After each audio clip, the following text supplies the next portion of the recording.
Waikar star इंडियामध्ये आपले स्वागत आहे. सर, कालपासून आंदोलन चालू होतं. आज आंदोलनाला स्थगिती दिली आहे. तर काय निर्णय झाला तुमचा? आमच्या ज्या काही मागण्या होत्या, खरं म्हणजे मयत विठ्ठल खर्चन याचा जो बळी गेलेला आहे, तो बळी पाथर्डी पोलीस प्रशासनानं तो बळी घेतलेला आहे.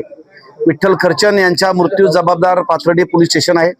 पाथर्डी पोलीस स्टेशनचे जे पोलीस निरीक्षक आहेत विलास पुजारी यांनी धमकावल्यामुळं तुमच्यावरही 376चा गुन्हा दाखल करावा लागेल, त्या मानसिक धक्क्यातनं त्यांचा मृत्यू झाला. आणि म्हणून त्या दिवसापासून आम्ही सर्वजण, त्याचे कुटुंबीय, नातेवाईक, वंचित बहुजन आघाडीचे कार्यकर्ते, बाकीच्या पक्षांचे संघटनेचे कार्यकर्ते आम्ही या ठिकाणी आंदोलनाला बसलेलो होतो.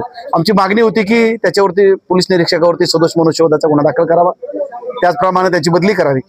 आज सकाळी पोलीस अधीक्षकांबरोबर चर्चा झाली आणि त्या चर्चेतनं त्यांनी आम्हाला लेखी स्वरूपामध्ये या ठिकाणी आश्वासित केलेलं आहे की सदर गुन्ह्याचा जो तपास आहे तो तपास 7 दिवसाच्या आत जिल्ह्याचे अतिरिक्त पोलीस अधीक्षक कलबुर्गे साहेब हे स्वतः करणार आहेत. त्यामुळं एखाद्या PI च्या हातून तो तपास होण्यापेक्षा जर वरिष्ठ अधिकाऱ्यामार्फत तपास झाला तर तो निपक्षपातीपणे तो तपास होईल.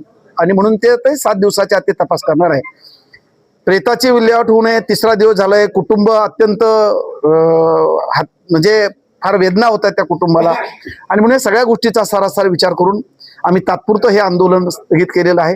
भविष्यात 7 दिवसाच्या आतमध्ये निपक्षपातीपणे आमचे पुरावे घेऊन जर चौकशी झाली नाही तर त्याचा या मयत विठ्ठल खर्चन यांचा जो दशक्रिया विधी आहे तो दशक्रिया विधी आम्ही याच पोलीस स्टेशनमध्ये आम्ही तो करणार आहोत.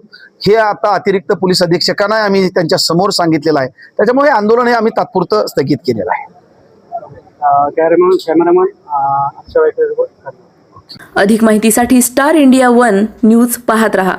चॅनलला सबस्क्राईब करा आणि अशाच अपडेट्ससाठी बेल आयकॉन दाबा.